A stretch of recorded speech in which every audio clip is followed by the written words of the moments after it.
Welcome to the RealPage Multifamily Metric Moment with the under 3-minute insights into how key apartment metrics work together. If you want a deeper understanding of how compounded metrics support each other in the decision-making process, this RealPage Multifamily Metric Moment is for you. Today we're talking about economic occupancy. Economic occupancy, or the financial occupancy of your asset, is basically the percentage of rentable units that are generating revenue. I think the easiest way to understand economic occupancy is very simple.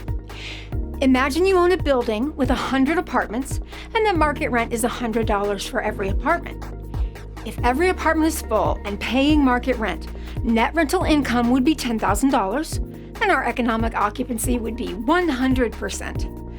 If 95 apartments are occupied and 5 are vacant, with everyone still paying $100 per month, our monthly net rental income would be $9,500 and our economic occupancy would be 95%. Pretty simple, right?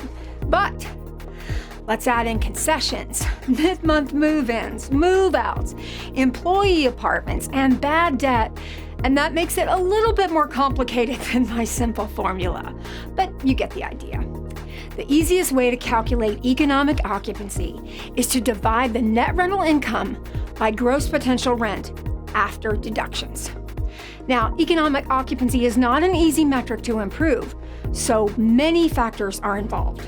For today, let's just focus on a few of my favorite complementary measurements to economic occupancy. These three actually come from the deductions to your gross potential on your favorite monthly financial statement. Vacancy loss. This is a big one.